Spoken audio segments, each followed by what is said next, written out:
All right, let's dive straight into this explainer because today we are going to challenge literally everything we thought we knew about climbing the corporate ladder.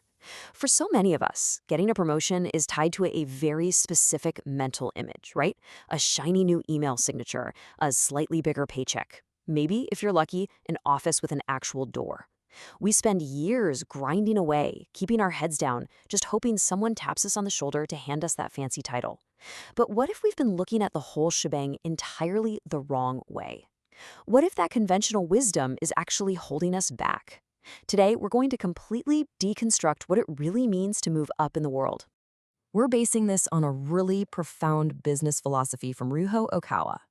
Drawing from his concepts, we're exploring a totally different perspective on true career success. And the source material hits us with a heavy, provocative question right out of the gate. Are you risking your life for your work? Do you feel a genuine sense of calling in what you do? Because this isn't just about clocking in and clocking out. It's about fundamentally transforming the quality of your work by changing the very spirit you bring to it every single day. Section 1. What exactly is true promotion?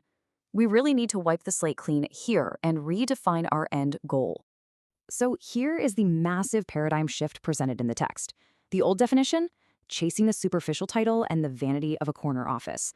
But the true definition of advancement is having your real, proven abilities recognized and being given a suitable stage to actually perform on.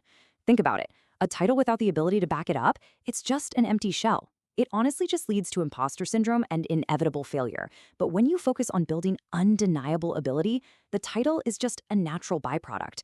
The organization is naturally going to want to put its best performers on the biggest stages. To get to that level of true advancement, the author gives us a clear roadmap.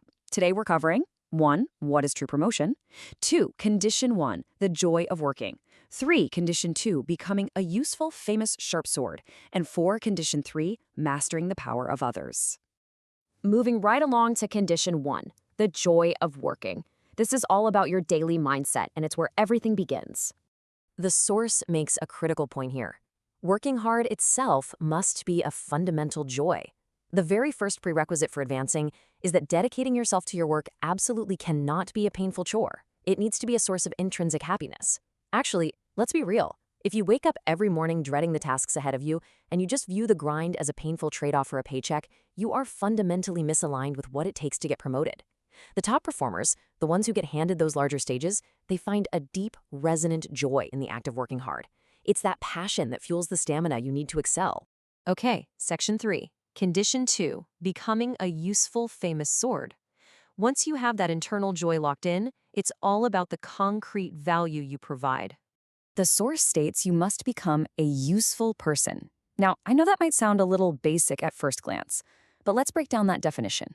It means providing practical value, efficiency, and effectiveness to others in the organization.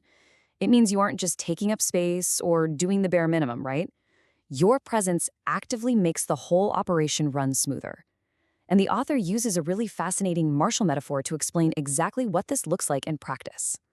I love the contrast on this slide. The author explicitly warns against being a blunt sword.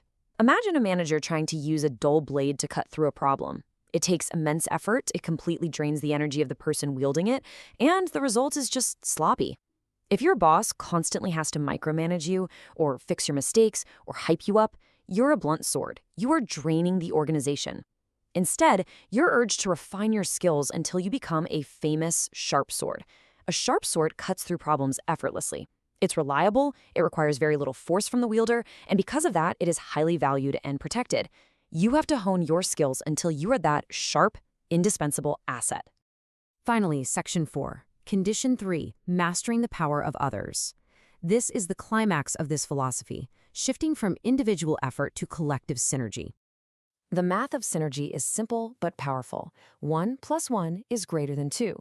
You could be the absolute sharpest sword in the armory, finding immense joy in your work, but at the end of the day, you're still just one person. True leaders rely on a multiplier effect. Individual heavy lifting can only take you so far. According to the source, the ultimate condition for true promotion is mastering the ability to utilize the strengths of other people. And to be clear, this isn't about manipulation. It's about orchestration. It's moving beyond your solo efforts and synergizing team strengths. You need to identify what others are good at, direct their collective energy toward a unified goal, and multiply that output.